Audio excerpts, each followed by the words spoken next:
Kongo yo ya bankoko na biso tosambeli na Nzambe po abongisa Kongo yo ya bankoko Nzambe ayokeli biso sima ya Lumumba tozui Mobutu oye Kongo nouveau emonani sika Afrika mobimba bandimi po basangana na Kongo Congo nouveau, Afrique nouvelle, unité Africa. Vive l'OIA, vive l'Afrique, vive nouveau régime ya Congo.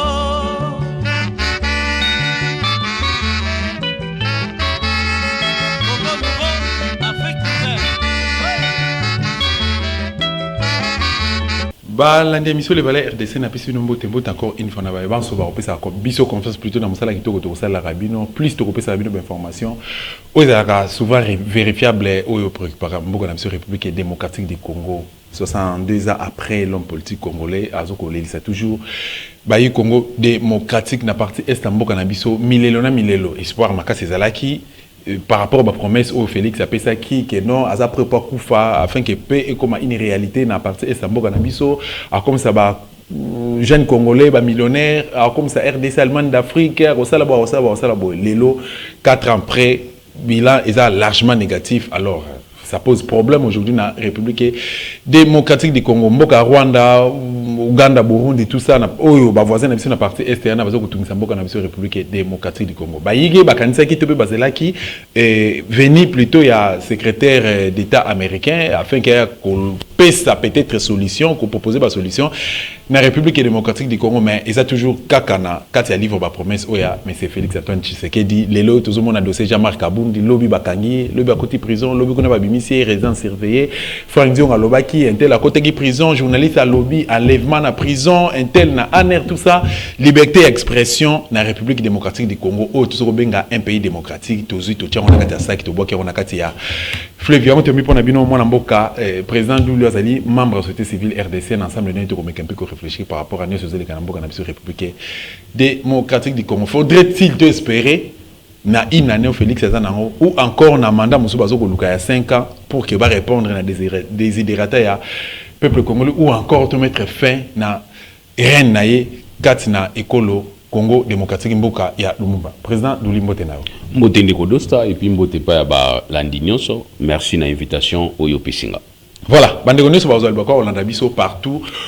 bo benga biso ou encore bo benga biso na ba numéro o ezali na CA télévision to pe bandeko olanda biso na nzela ya ligne à travers Dosta télévision soki ezali mbala liboso olanda biso aimer partager to pe o s'abonner soki ezali mbala liboso te aimer commenter ou partager ba vidéo na biso parce que plus beaucoup encourager Rabiso à travers ba biloko to kosenga rabino et permettre Rabiso to ba na kosala ba recherche pour que prochainement tous allons toujours présent pour nous passer bien d'informations autour de la République démocratique du Congo. Boni sango ya Congo central.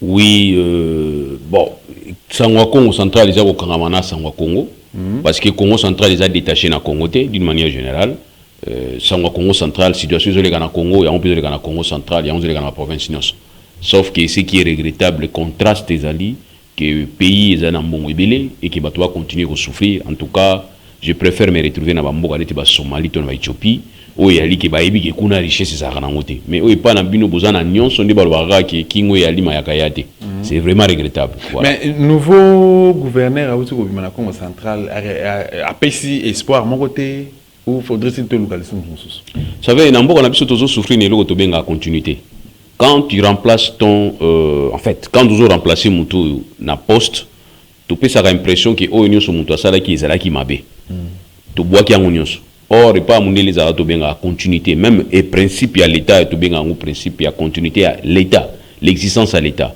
les hommes passent les institutions restent donc tout ce qui a été to benga ka ba qui il faut to ba ko préserver yango ça na mona ngo za ga mingi na Congo central te mais za mingi na Congo d'une manière générale ou soit en Afrique donc ceux na remplacer au dosta nyonso yo salaki ya malamu na mabeza mabe fona bois quand on a ça là to benga table rasa et tant que ça li table rasa wana bozo perdre temps tant bozo perdre temps et on bambo comme ça progresser et on a ono Corée na banem ça 70 ceux qui combien RDC za ndenge moko na Corée mais si ko Corée comme li bozo so tigala ndeni c'est parce que Corée bazo continuer côté là ko maximiser ou za quoi maximiser ko continuer à préserver au Mninga Salaki, ça c'est le défaut à Congolais. Voilà. Na Kinshasa, le professeur Kinshasa, le phénomène Koulou n'a pas posé problème. Dans les années où Bino Bozalaki, au Bozalaka, est-ce que la situation a boyé? Phénomène Koulou n'a. Ils ont réussi quand moi laissé aller, n'a pas réabatté du pouvoir. Oyo, et le Romoro et tout ici, Bayi, Congo démocratique, où t'attends Moulaï, mais tous en a service de sécurité, tous en a police, tous en a FARDC, mais ils ont koka ko maîtriser la situation, ils ont quoi ça, ko tia ko assurer sécurité il y a population civile de Mboka. Bon, d'abord il faut total la débit à Kuluna. C'est comme dans Sud-Afrique, c'est-à-dire en Afrique du Sud. Ils ont là qui bana ou bazako souffrir makasi, bazako que la ba on mawa. Bazako que la ba on mawa, bana ou bazane qui ba nécessité, bazako que la ba on mawa jusqu'à ce que bana on a ba community to beaucoup là qui bana konda. C'est-à-dire ba nyoka wa mulai wana izana niveau ya les bombes à retardement autrement. Voilà, donc c'est-à-dire que que la bango mawa tant to que la bango mawa to zako aider bangote. Il était que surtout encadrer bango autrement. Na niveau Afrique du Sud pays la Guinée on a lelo Afrique du Sud déjà contrôlé par violence wana bana wana. Lelo en Afrique du Sud autambo na chombote, autambo na montre malamu na autambo wa kwa msusu. Je vous dis la vérité, c'est un problème. Ndenge mo pe biso na période mon koto mo na ba shege loko chance loko pamba shege mawa. Alors shege comme on dit institution. Et comme on dit institution dans sens ni. Na mona o to kanche ke ba shege baza banu baza ba orphelin ba père na ba mère bana ba moyente. Tomi ko mona bana mususu baza na ba papa na ba mama na bango. Ba papa na ba mama bazo subvenir na ba besoin na bango. Mais moi on a moni sikoyo institution shege salami a mi pesi importance ko koma shege na quartier comme ko koma na valeur. Bana wana mike ba mona ki valeur et pas ba garçon ba simba ba machette ba simba ba bloc belé ya omoni bana ba sadere lelo comme na difficulté to beaucoup la ki anaconda koli to melisa ki emiliki lelo bani ko senga makila. Donc voilà pourquoi on a dit que d'une part les alliés faut la société, d'autre part les alliés l'État. Je vous dis la gestion à Makambo Koulou ni ça bien. Ça je vous dis, je vous assure. Gestion ma kamba kuluna ezali ko sala mabienté. Et ça ma bienté mais quand expliciter et ça la mabienté point. C'est comme si police a commis des peu démissionnaires. OK. Police a commis des missionnaires. Et police a eu sabino que to kanga ki chege to tini bango na parquet a libéré bango. Quand vous posez la question à parquet a lobby que plaignant zate. Mais quand vous arrêtez les gens au bazo sala ba to benga ba fragrance. Vous en avez besoin de témoins, vous en avez besoin de victimes, vous en avez besoin d'actes. Il y a flagrance au bout kangaminango. Il y a un début de instruire pour permettre les bino instruire dans le tribunal. Ça ne se passe pas comme ça. Ça se passe comment? Ceux qui va kangi chez na niveau police et que police va constater que famille wana chez ba na ba possibilité, ils vont négocier. On négocie avec une amende, va libérer moi. Bon mona wana ba kangaki na machette na ba 12 heures, na ba 14 heures ba tikier a beti tour a pesi bino bonjour. Ko la sabino ki ba tiki na bangonga. Si on a une police a dit que plaignant à la guidée. Mais est-ce qu'il y a une fragrance? Est-ce qu'il faudrait-il qu'il y ait encore une victime ou encore un témoin ou soit plaignant? Ce qui vous connaît une fragrance qui est active, c'est-à-dire que c'est l'opération. Oh, police a y a kangi ba machette. Il faudrait-il encore qu'il y ait un plaignant? Ça c'est faux. Ils ont des problèmes lucratifs, c'est-à-dire commissaire, tout commandant, tout PJ, il se rend compte que famille on a besoin moi tuer à libérer. Et dans le parquet aussi c'est quoi le problème? Quand vous prenez les coulous dans le parquet, souvent ce sont les coulous dans démunis. Ou peut-être dans la famille. Mais le parquet va se retrouver devant un coulou où il y a profiter de un côté. Au moins tel à fin de dans le mouké on a petit ou banga chombo. Mais ça peut na garder petit na bureau na ngata ou banga chombo, on a tiki. So tout ni pas ni botiki oh faute de plainte. Non. Si ko bana o no sobozo kangaka botinda na kanya makasi c'est ba plainte na mo banani. Bana no sobozo kangaka botinda ba mosogi wapi. Nana za victime. Vous les arrêtez comme ça dans la rue. Il y a un truc qui aspect musufu ça la ni les ali renseignement. Vous avez vos bureaux D qui ne fonctionnent que et pas ba libanais, pas ba indien, pas pakistanais. Voilà, à Simbisak. Or, bino de bozali neti koza na fichier ya bakuluna. On doit comprendre que dans le quartier, on doit cibler les gens. Donc, tu as dit que balabala oyo, petit na balabala numéro tel, azara kuluna, c'est le renseignement na biso. Donc, ce qui activité, à événement, moi, salami côté wana, tu vas na okanga bato libuso bango, parce que bazala premier suspect. Wana ba biro na biso bazala na basala ngote. Ils sont toujours dans la victoire, mutaota mona goda tout noni miza na kati. je te répondrai que na char de commande à Sakinanga. Parce que vous ne travaillez pas. Donc ça, au moni, c'est ainsi je dis que Koulouna se comportait bien à RDC et aussi la gâté parce que tendance à Moutounio c'est Ali qui a mais président Douli, phénomène nini au cas toujours dans le même ordre d'idée, un Koulouna face à un policier. Un Koulouna a intimidé policier peut a zongi simakoti malili a koki ko agirte. A koki ko ça les l'autre côté. C'est la moindrisme. Mais Koulouna musu pas roya policier a qui n'a formation.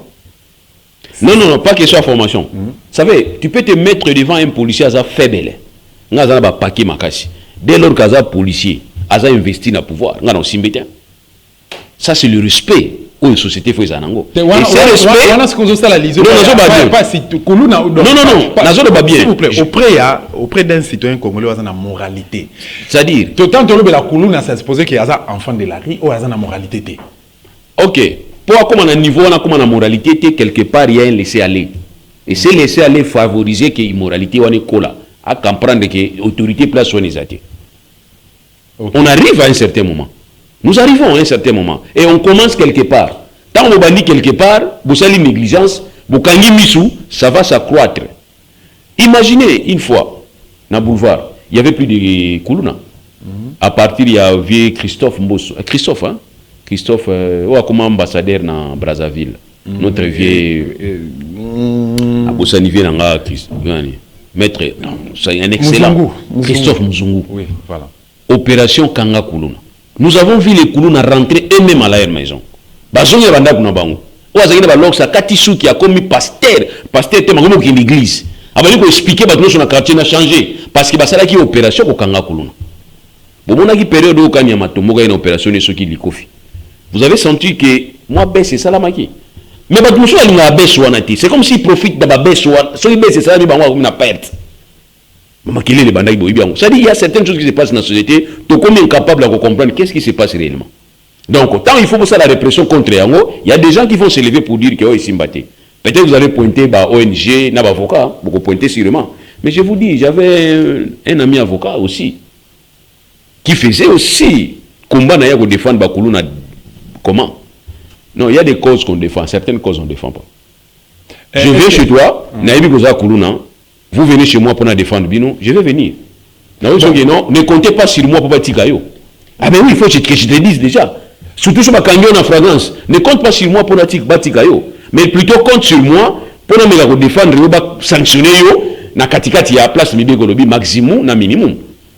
Vous comprenez? Ne compte pas sur moi. Mais il y a des certains où va contacter na bango, boza calme na kobinisa na utiliser ba moyens ko utiliser mutu bakangi na fragrance. To mutu bakangi na fait yango vous allez que c'est déterminé. Il y a autre que ça aussi ça peut jouer. OK, et go jouer dans sens ni. Et jouer qui dans sens ni. Et jouer qui dans sens oyo type wana ba beta ki machete pas kuluna.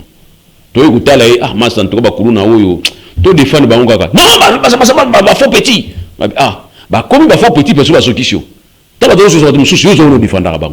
aussi c'est un problème. Donc on a dit qu'il y a certains moments l'État faut tellement. Donc tant que tu as la question tout à l'heure, il y a immoralité à Batoubaza face à un policier, c'est parce que quelque part il y a amoindrissement et autorité de l'État. Quand vous dites qu'il faut rétablir l'autorité de l'État quelque part, vous l'avez perdu. Il faut savoir maintenant pourquoi est-ce que vous perdez l'autorité à l'État. Il y a des causes où c'est là que l'autorité à l'État a perdu. Non, par exemple le comportement policier, le policier font que l'autorité au fond et c'est perdu. Quand vous avez général Kassongarobi que la police est en droit à ça, métier à ordre et puis à veiller. Mais oui, il faut se poser la question sur réellement au salaire. Aujourd'hui, il y a des gens qui préfèrent attendre mon entraînement au Koulouna. Abengamo Bayaya, après ça, moi tu es que Bagenotika, qui est autant pour la peut-être dans les policiers. Alors, dis-moi un peu, tu as la sécurité pas nan. Ça aussi, ça crée, il manque à confiance. On a d'une manière indirecte, tu as accusé déjà plutôt irresponsabilité, il y a Général Kassongo. Parce qu'aujourd'hui, c'est lui, né à Zana. Il est exécutant. N'habitez sur le exécutant. Tout à fait. Tu n'habites sur le pas exécutant. Tu n'habites pas OPJ. Et qu'on dépend de quelqu'un, d'une autre autorité. Et cette autorité, c'est elle qui conçoit la politique et la sécurisation. Et quand je conçois, n'a pas un général avec nos exécutants. Ce qui est exécutant bien, rôle en tant qu'autorité aux années. carrément à sanctionner. Il y a une sanction négative et une sanction positive. Sanction positive, ça dit na matissio grade, na paix sur la félicitation. Sanction négative, na dit que ah ici j'étais sanctionné, j'étais en place. Pour nous avoir na somme pour remplacer bateau. Ça je pose. Pour nous avoir na somme, yo te remplacer parce que vous avez à la hauteur de toujours nous sommes tous. Oya ya ko ba yeba pour ni o wane swaki. Pour nous à la hauteur, c'est comme ça. Bino banda butika bateau. Ah mais non attends. Donc Lélo on a vu la Kinshasa Toloba qui Toloba avec certitude que population où yazo vivre dans ville province de Kinshasa a compté la police. Mais je ne sais pas, aujourd'hui ne comptez pas Moutou Azali que ça l'effort a changé. Ça je ne peux pas comprendre. Le problème police na biso ezala vraiment nini. Eza manque de formation, bah ça là on encore suite il y a rémunération. S'il vous plaît. Un certain moment dans vérité les gens naïbi ngate. Parce que rémunération ezala raté, tous les amuké ou bien il y a un retard. Bon supposons que pour la parlons de la rémunération. C'est irresponsable. Ceux qui soda ba simba rémunérer ba combattant ba zo rémunérer en bien. Ba ça ni. Ba peine la population. Parce que quand vous dites là rémunération exacte, ça veut dire quoi? Il faut mal se comporter pour oser quelque chose. Je donne un exemple. Quand vous arrêtez vous au kangami to ka batouana. Vous qui n'avez pas camp, vous qui n'avez pas. Vous avez déjà Kabazakuno, vous avez déjà Bazakuno, vous avez déjà document ta perception. Vous avez dit que bon, on est à bon à l'État. Ça. Mais les autorités, vous regardez. Vous faites le bon de l'autorité. Or, il y a des autorités, il faut impacter. Ah, mais plein de temps, oui. Si vous autorité, il place à bien, il faut pas qu'on ait. Si vous avez une autorité, il place à bien, il faut foutre la note. Note, on va foutre dans la banque. Note, on va la note. Vous avez le foot à la banque. Et quand il y a la banque, le trésor public est côté. Mais vous foutez un peu bateau. Et combien? Et puis vous avez bien noté. Bino so va finir dans la télévision, vous avez dit. Vous avez quand on a 4 h du matin. Mais ma besoin ça m'a mis sur la bino. Vous avez quand noté. Vous avez dit, promesse de sous, promesse vous arrêtez. Il faut agir. C'est bien. Vous tous si vous tout place à ma baie, il faut quand même. Mauvais parking, mauvais dépassement, nino, oui, nous sommes d'accord. Mais moi on a fait qu'il n'est. Moi, si j'étais le chef de l'État, si je constate que service moko, au lieu de ma solution, de ma problème dans la société, au trésor public a zali ko profiter, je n'assiste pas. Mais c'est normal. Et c'est normal. Bokangi mutu ka batu mauvais parking, boké na ngona place moko. A fouti so ça 50 000 francs congolais. Na caisse à l'État ko kota combien? Écoute zéro. Na caisse à l'État ko kota combien? Zéro. Mais si vous avez apparemment, mais si vous comprenez que zéro, zéro. Et puis chef de l'État, premier ministre, ministre de l'Intérieur, pour faire des pires, bon, le côté. Mais merci beaucoup, mais non, mais toujours conseiller le chauffeur, vous tamboula bien, vous respectez le code de route. Voilà. Tout ça là, pour qui m'est là. Parce que si vous respectez le code de route, vous m'appelez l'IWA et pas à tout. Vous m'appelez s'appeler l'IWA. Au lobby, tout ça là, c'est que vous allez rappeler victime des fois. Il y a. Vous autres défendre le cas de chauffeur, mais vous faites partie de la victime. Victime, il y a aussi usager à route. Nous avons pu s'appeler conseil. Et puis, maintenant, pour nous, sanction, ce que vous allez, mon on est contre la caisse à l'État. Et puis, il y a une limite, pas nous amener tout ça au salaire. Car ça, on a amené 86, 87. Dans le Windows, quand on a panneau, sur le bit, autant, pile autant. Tout ça, on fait une infraction. Même dans le parquet, à mon nez, amende transactionnelle pour un parquet. Bon, bien que c'est transactionnel, ils ont un minimum, un maximum.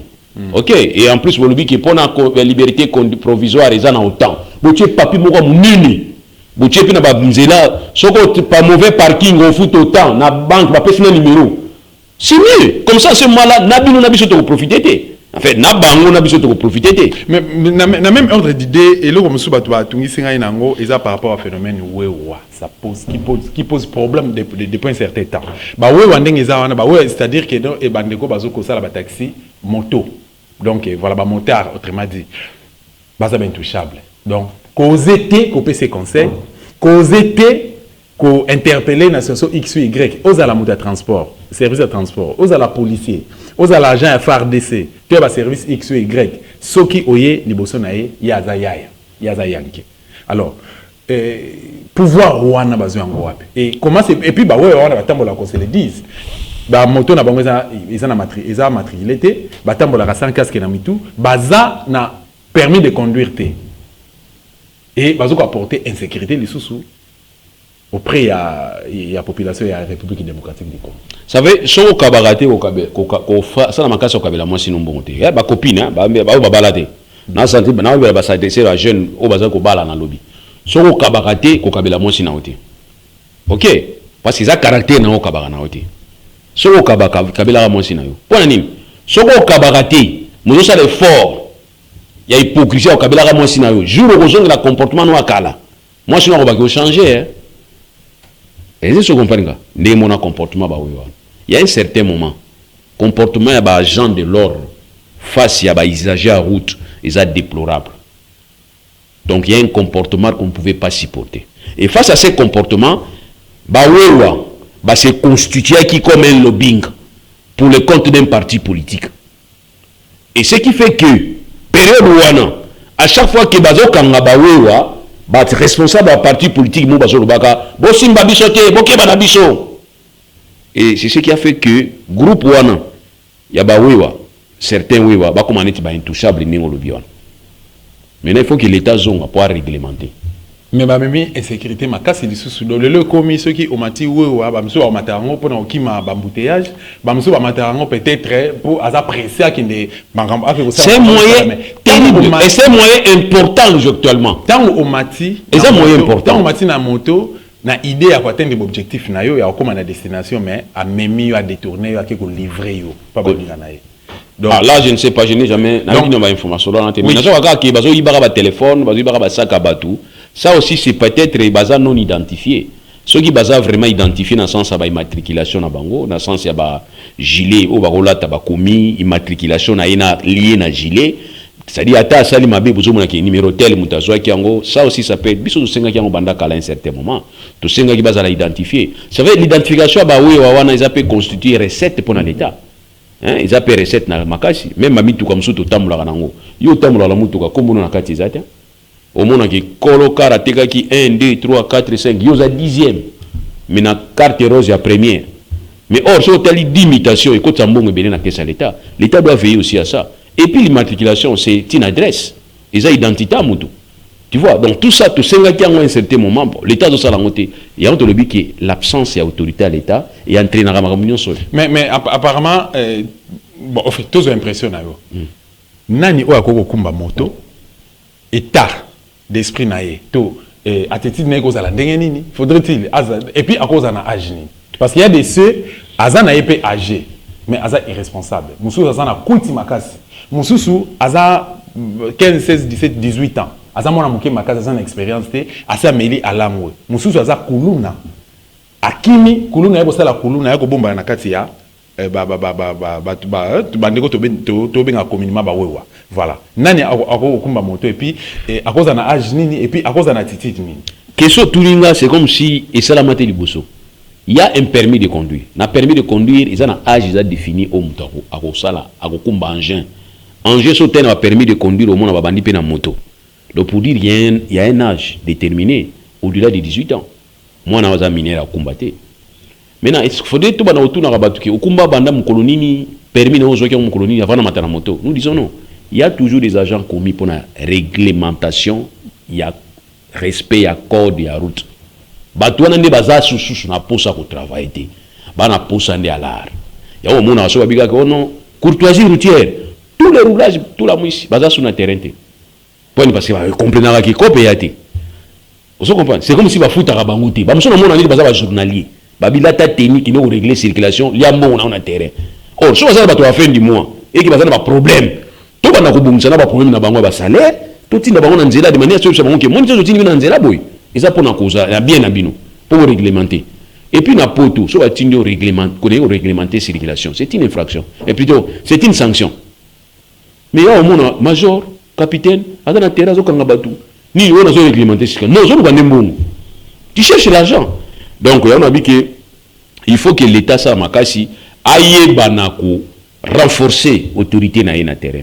Pour renforcer l'autorité, la personne qui est censée pour maintenir yango, pour réguler la circulation, il faut appeler les bonnes moralités.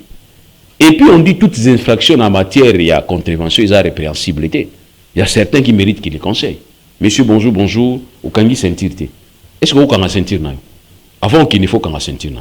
A juste sentir à kangi crack. Monsieur, oui, il faut kangi sentir. Vous venez vous rappeler, c'est pour ton bien.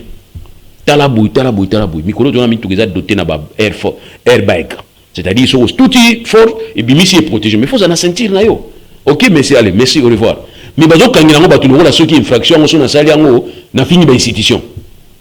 Et puis, il faut dire, et Kangela, ça pose problème. Et Kangeliwana, bah, Kangela, bah, Kangela, tu n'es pas. Kokanganga, il peut foutre amende na kota na kota. Non, manière ya Kangela batu. Manière déjà salité. Bazo ya koué la clé de contact. Manière déjà salité. Mutu kezo roulé. Si on a compris tes amis. Deux discours ya chef na bango. Deux discours. Chef na bango wapi? Chef na bango. Deux discours. Il y a les bossés amis. Premier discours mona. Chef de l'État Pekissi. Tracasserité, chef d'État Pekissi, voilà na public. Bouger un peu bouger na télévision. Il y a RTNC, l'équipe Tindi na ba WhatsApp. Wana sentir mukonjazo ganga toki. Chef d'État lobi, bomekate, tracasserité. Premier discours. Deuxième discours, ba longoli caméra. Bokanga bango vraiment boilanga balar. Dina lia na zotonga ba sime silinga. Ba na des discours. Yango moni ba roi bazaka na comportement bazaka nango, po bazaka na couverture ba chef na bango. Mais ngai moko na mono na misu na ngai chef de l'État tanga bani musala sika azo gangi la roulage. Mais na ba pays mususu nga chef fona démission. Chef na bango fona démissionner. Chef de l'État a constaté, a gagné li bango, a reproché bango. Nga mu konja ba roulage wana, je démissionne. Merci beaucoup. Il s'appelle président Douli. Yé azanaka pour défendre ba intérêt à peuple congolais, surtout baï Congo démocratique, baï bazaba victime de ba mamba boye. Donc azana toujours à travers ba numéro na plutôt à contact ou à ligne contacter ou à ligne ko zoyer tous un dossier tout ça. Toujours rappeler que nazara suna musala de natika. Toujours rappeler que azalaka avocat mais ato yambie loko la avocat donc à travers le numéro na contact ou contact naé a toujours ko benga to ko faciliter binomé. Ba te ki azando. Ça fait 2 ans pratiquement to ki na 3e année. Zando Kangama. Plus de 25 000 commerçants, il y a Zando, tata, maman, comment chômeur, fana nandako. Et BLP, perda marchandises na bango na dépôt. Tumba yango, pia yango et kenga perte. Et mutu akangaka Zando, o apesaka ordre. Izalaka gentiment ngobila. Sur ordre ya hiérarchie. Mais c'est Félix Akitaki a constaté, a eu sa vie au Kanga, Babuka Zando. 2 ans pratiquement. Président Douli, osa encadrer les jeunes, aux amolobeli à peuplé, et puis ça fait très mal. Donc, bandeko obaka kotungisa yo na cabinet na yo, o ngana yebi. Tout le pourcentage est baksami, nombre est baksami pe. Pourquoi? Parce que belé, ba o yo pesa ka moyo encourager boke koteka, lelo bazomi na chômage. Ba yi Congo démocratique bazo lela. Ba chômeur, tout à chômage est baksami. 25 000 personnes. Ba vendre à marché, ba fani nandako. Bon, oui, il y a des fois, nous avons ceux qui ont pinir mutu. Après, ce sont de bonnes idées. Mais dans souka idée, on a besoin d'un élément moko. Oui, pour permettre idée comme une bonne tina souka, puis tu te retrouves avec des problèmes. Ça aussi, je crois peut-être ça cas. Comment vous devez vous chaussettes dans nos yeux, ça pas tout. Ça, c'est pas normal. Or, si vous avez déjà ça pas tout, chaussettes et puis on a nos chaussettes, on a dit nous ça pas pas mo. Qu'est-ce que fait mais il y a des gens chaussettes ça pas après. C'est à peu près ça le comportement. Quand vous voulez faire un projet, il faut avoir le temps et ça l'étude et réunir les moyens. Quand vous avez les moyens déjà réunis, à ce moment-là vous pouvez vous lancer. Si vous vous lancez dans bino, au moins qui beaucoup continuer. Ti projet peut se réaliser. Mais au bout de ça le projet, vous avez na mona mututé. Neti na yoki mikolo ba ça la makambo ya rai mo ba otia na Kishasa. Nzembo sebimi. Donc, on sommes chaussettes, ça pas tout exaté. Et-il vous salité, vous les savez en wapi, wapi na mbongote, mais vous l'oubliez déjà que c'est bon. Et vous savez, on a un nzembo, dans la niveau n'a vieux wazé quoi, nzembo kitoko, na sepe na nzembo, nzembo kitoko. Mais nzembo vieux wazé azo, vieux azara sage, vieux mko bongo azara sage makasi. Si vous yomo mituna gite, nzembo na zo yemba na forme na zo yemba la ngobui. Bilo ba moiza pina mona ta komona. C'est ça le problème. Donc, or, Zando, ça produit un bon ébélé. Ça produisait beaucoup d'argent. 50 millions de dollars. 50 000 dollars plutôt. 50 000 dollars. Alors, moi, je ne peux pas comprendre comment vous avez eu cette idée. Donc, sûrement, Zambé, so, on confondre bino, nega sa ina tout de Babel, a changé bino la langue. Yo gobi chinois, tant yo senga pao, na elio ciment, tant yo amuzo sala masiko. Parce que je ne peux pas comprendre bobouma ou salamaki, kasavu bu, mutakasavu azaro bango. abi bo panzananu te to bobwaka nanu oyo ya kala te soki boza siri te na oyo ya sika bozoluka kozwa. Donc voilà likambo nakopesa bango kaka na constate lokola yo nanga ki zandu bapesi mpe na date février babaki na mois de février nebi te mois de février yango komba nindikaki ya nete soki février tozozala ya 3e année février ya 3e année. C'est regrettable. Donc voilà, campagne eza souté, campagne mbango. Et contre campagne pesate, contre campagne yango. Yango moni peut-être opposition peut tikane makelele. Opposition ba comprendre que yo mozo mibuma. Mibuma na yo. Donc ozo mibuma yo moko na ba promesse ozo sala, ozo réaliser té et on a ba projet ozo lancer yo moko, wana ba moyen té. Non. On ne peut pas promettre aux enfants que les gens vont ngombe pendant que yebi na son zombo en somba ngombe té. Ça c'est pas normal. Donc il y a un lobby qui m'a ramazan c'est gâchis babenga ango gâchis. Une grosse perte impossible. Imaginez par jour 50 000 $. Depuis 3 ans, vous avez perdu combien? Vous avez gagné quoi? Et puis vous avez été tranquille. Ah mais non, il y a des gens. Même pas exquise, non, il y a des gens, franchement. Maman, et puis vous avez pour nous. Il y a un moment où on va continuer, à la fois, mais la whisky est belé, 16h, 17h, 18h, à Méli whisky, et 22h à la li. Les chefs se reposent. Non, les chefs vont se saouler à l'angle parce qu'il n'a pas de choix. Hein? Il n'a pas de choix. Est-ce que vous avez la malédiction là, qui peut mettre Mathieu là pour payer un ngo? Ah non, vous avez de la chance, hein? Vous avez une bonne santé, hein? Vous avez la santé bien. Il y a un obi qui pose en précipitation. Ah, vous avez pressé à zate. Là, vous avez ça. Net ba fille, monsieur na naba bien. Muninga bali, eza compétition té. Mutamutuna temps on a eu. Ndenge moko. Donc vous avez les moyens pour réaliser. Moi, vous en avez par rapport aux moyens. Babi soso milaka. Il est coquille na mungongo na. Mais bino ningo luka ko mila éléphant. Soso zo mila éléphant. Voilà. Merci beaucoup. Na ebité soki occupé sa point de vue na yo par rapport ya social ya Congo démocratique. To kota na nokato zana mukana zandu. Biloko na zandu mati ina mama bozo kana ndeni. Ko soit neza ou bien non lobika ni naza okama souvent biloko nyonso eza mingi ba céréales, tout ce qui est lait, tout ce qui est ba biloko ba alimentation to zora mingi na ba importation et komi ko matamakasi. Et on va nous dire que c'est suite à guerre ya Ukraine na Russie. Bon, nous on ne savait pas que l'Ukraine a réussi à bilanga na biso. Mais or, après, tu vas se rendre compte que l'Ukraine a réussi, va se déverser en Europe, biso doit profiter en Europe. Donc, biso doit aller à la seconde main. Il y a l'Ukraine a réussi. Donc, tant au premier mai, là, biso peut photo en là. Or, l'Ukraine a réussi sur la terre agricole. Bon, la RDC. 80 000 hectares de terre arable. Tout ça, n'a rien. Et au début, c'est les Européens. Comme Poutine a dérangé pour le gaz, chez nous en Afrique, le gaz est allé. Tout ça, le gazoïdique, mais il se rend compte que les pays ont gaz en Afrique, il y a des conditions de sabotage.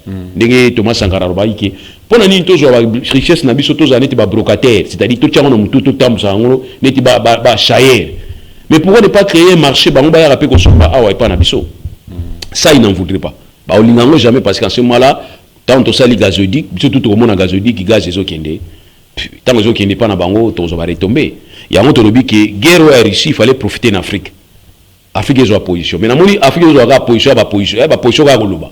Au monde autour ils sont neutres. Ça c'est déjà bon. Dans la nuit de Nice, ça sont neutres. Mangaba Russie na ils sont neutres. Ça c'est déjà bon pour Kalera qui sont bien dans un neutre va sanctionner. Les États-Unis vont sanctionner ça. C'est aussi raison pour laquelle Brecken.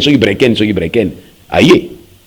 Ça, les gens ne comprennent pas. Aïe, Magamaro na RDC, Magamaro na RDC banda kala, et puis ba ebin ko ba tia biso. Tobeta le na social awa, mais voilà, dans la social est bien. Ce qui raison il y a ba bloko lobira to ba produits alimentaires wana, ba produits alimentation plutôt, yangonde ezouta na comment dire prix nango bati par rapport ya guerre ya Russie na Ukraine.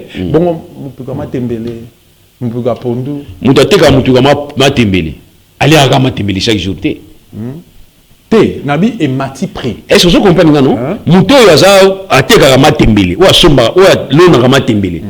Tant que loni matembele na yi, akolia matembele pendant les premiers les 30. Non. Akokele pe ko somba mususu loso. Tant que akuti loso mati. Bon ya oteka matembele na ce point.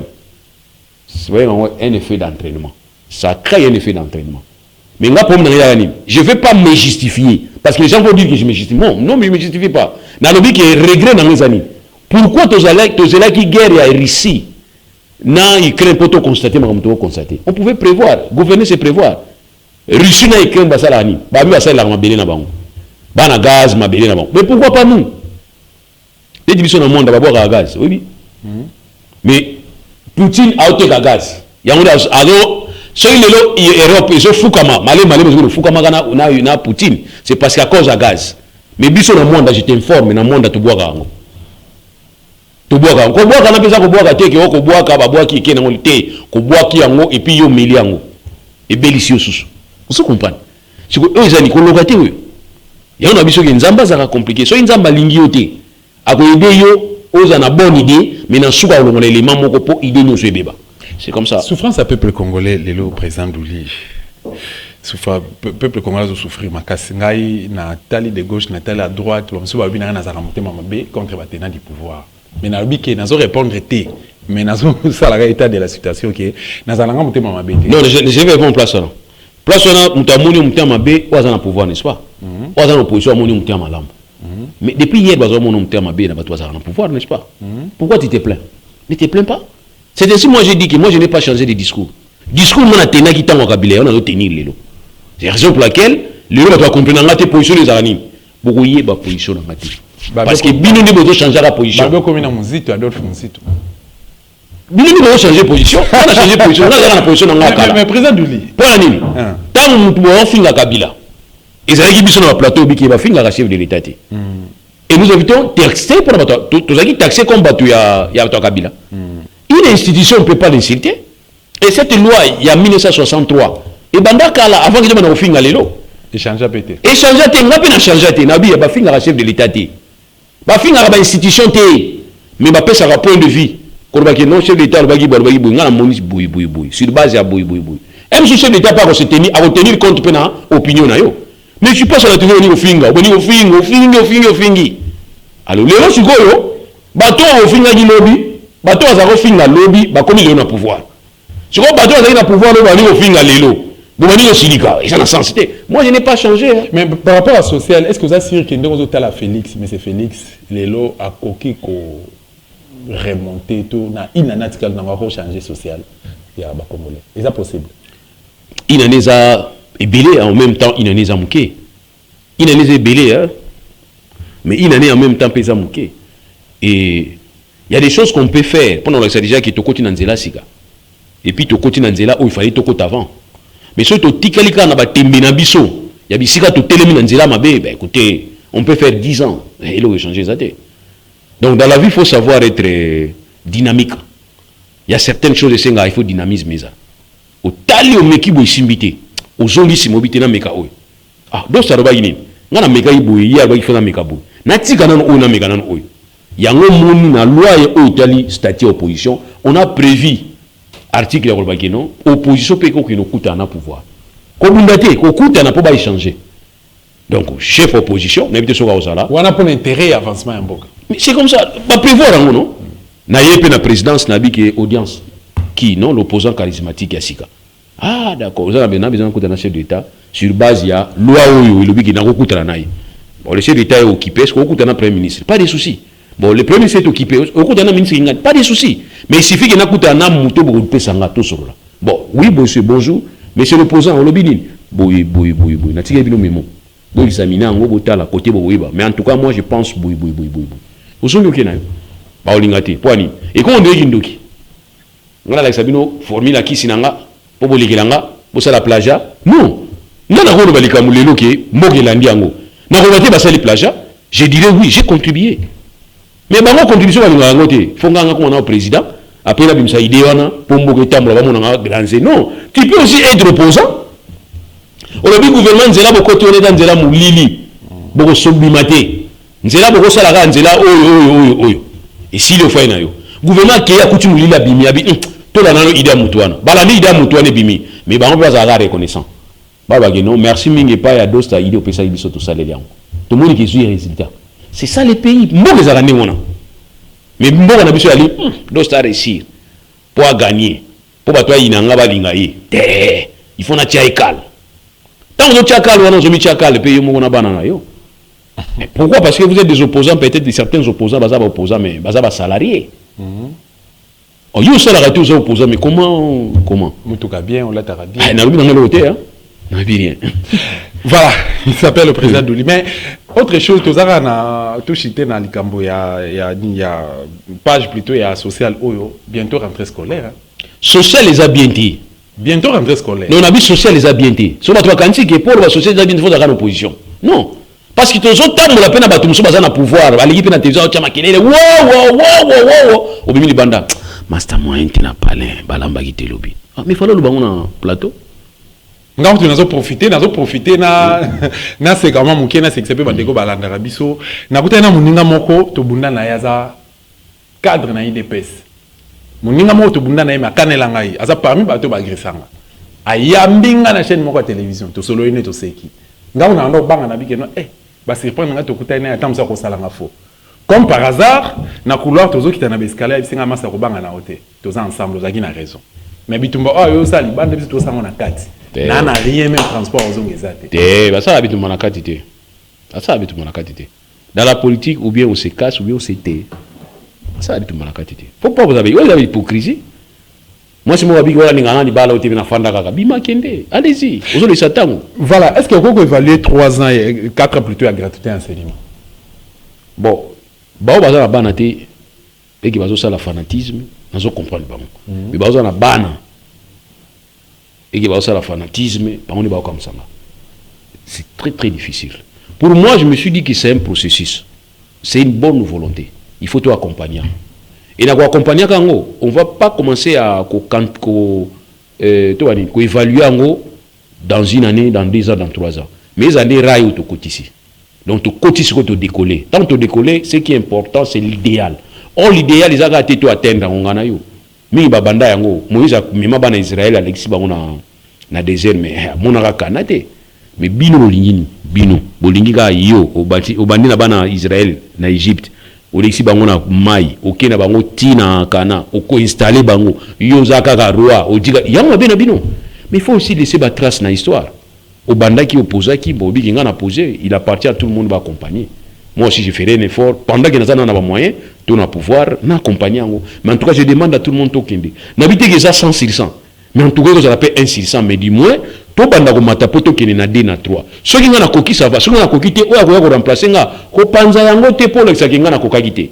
Banda bishika na souke la qui. Voilà l'État. L'État est arrêté. Et ça, dans le territoire, dans le Congo central, il y a bâtiment, zate. L'école, il y a kala. L'école, il y a kala. Au moins à toiture pe zarana monter monsieur ezana ba fissure déjà bozo banga même que non na yo mo renseigner ozo banga des fois ezani ndeko nanga des fois ça quelque part c'est parce que tout ligne to landa oyo constituant le bagité la RDC c'est un pays très vaste quand les gens disent que Rwanda a développé Rwanda propre mais Rwanda est une chambre c'est une chambre la RDC c'est toute une parcelle alors il y a un moment constituant qui est un système de décentralisation pour permettre la délégation du pouvoir et pas yaba mini l'État. Au lieu d'opter pour le fédéralisme et tout banni pour la décentralisation. Ils ont des entraînements. Tant au côté de fédéralisme, dès que nous avons autonomie, on sait gérer. Il y a tout banda qui n'a décentralisation. Mais avec la décentralisation, c'est torpillé. Par qui? Par l'État lui-même. On vous demande de la rétrocession à 40%. Il y a un bon bino. Il y a réalisation à Bango. Et on vous demande aussi de la caisse à péréquation. Pour anime. Province aux Alambon Mouké, par rapport à budget naïe, tu dois compléter pour permettre d'atteindre, à réaliser les projets. Mais parmi les projets, on a infrastructure les anakati. Vous voyez, on peut faire 40% na bango, 40% na bango par rapport à la moyenne na bango. Bakotonga na bango bino fonda. Mais bino li bino tonga. Si ko tonga ngo to keto zonga. Kongo eza babenga ngo demi continent. Nyuso okokate? Si vous voulez besoin de contrôler quoi c'est parce que c'est tellement loin. Donc, ils ont parents qui ont classe, il faut traverser maille, il faut mettre pirogue, donc il faut mettre boîte. Je donne mon exemple. Il y a un beau canabiso. Tout ça dans le monde de village. Dans le monde de village, vous voyez que tu as entendu. Moi, petite rivière, mon coboy, c'est. On a bien un rivière, on a bien un fleuve. Et comment on boit quand même ce fongwami. Ce fongwami, on a un peu de fangama au Jumsuswana. Na autre traversé dans un village mais je vous dis que j'allais yo moko zo lukankai te ko lukankai te to zo kota na kati parce que mai zati yao d'autant aux autres traverser mai comme même tiao aux autres traverser courant et makashi mais je te dis na ningo kende siko tana kina ngambo wana na miko pema ba siko bana mikie ba traverser ba kenda ka école na ngambo kona na mais non ça c'est un risque voyez, donc pour nous tout simplement que ce qu'il y a un système de décentralisation, pour respecter réellement et permettre que gouverneur na gouverneur a son pouvoir na l'assemblée provinciale va diriger par rapport à budget na banque parce que budget au province azo tinda ba tinda on a kin IG faut vérifier cour de compte à vérifier par cas à vérifier mon frère ils vont faire des choses mais pas na bino non to fani boy territoire à 45 sur projet à 45 territoires base na ngo izawapi loi ilobi à côté nini ils ont mon anaté donc bino ni mo fani ka bobi que to changer na bino pe ka mbala mongo. Mais voilà, ça c'est un problème. C'est ça le problème. Problème à niveau. Donc, les lots, tu as profité de ça. Bon, en fait, nous avons encouragé toujours les la diaspora. Bah, comment on laisse ça? Tant dans la bango yangwana. Bah, t'attends na bango. Bah, ça va fonctionnaire et administration publique na RDC. Mais bango, bah, comment on beaucoup la t'attends na bango. Bah, comment on kunda. Bah, bibembe na ba famille. Bango ndé. Et autres, on avait à rentrée scolaire. Il faut ba son objet classique pour bana bazonga classe en septembre début septembre bangonde ba commencer la fête ba collation ba foutre ba frais académique ba frais scolaire bangonde ba sala ba fête ba organiser ba fête ba mariage donc dépenses nyonso il y a 82 millions de Congolais ils en a mutuna bango alors responsabilité il y a tout le gouvernement ils a wapi donc nous avons encouragé bango pour na engagement na bango pour na souci bazanango donc compassion bazanango na mabuta na bango surtout na mboko République démocratique du Congo tant que mboko est libéré. Mais il faut pas qu'on s'attende trop dans l'état, c'est pas la peine. C'est déçu. Qu'on s'attende ming dans l'état tu vous a déçu. OK. Voilà. Biso na bané non 89 88 89 tantôt aussi ça va diplôme d'état bah maintenant c'est ba année blanche à la guy. L'état comment il démissionnaire makasi. Et on commençait à payer place makambo à frais de fonctionnement ba banda yangwana non. On commençait à payer nous-mêmes pour permettre de faire une classe totale. Entre 89 et 90. Ok. L'année blanche, c'est là qui va maintenant ces bandits, il y a perestroïka, et c'est là qui problème. Oh non, il faut que l'État puisse s'en aller, on a fait un minerval. Moi, non, qui est classé. Donc, moi, un certain moment, je dis toujours, félicitations, on va continuer. Mais va s'y rater. On va condamner, ma casse trop. Va s'y rater. Va comprendre que c'est comme ça. Ça se passe comme ça. Que je vous dise encore une autre chose. Si les 100%, 65%, même 70%, il y a des gens qui disent que tu peux pas la banque. Tu vas avoir le biso qui tu as besoin de comme ça Congo boy, tu as la boy. Kasi yango tozo zela siko non. Je suis pas contre, mais je dis tout simplement qu'il ne faut pas compter plus dans l'État. L'État c'est un système. On change les éléments. Et dès lors que le système est en règle déjà établie, ils atteignent ma kasi. Soko tamboli na contre courant yo moko kinde. Raison, il y a combat, il y a résistance, il y a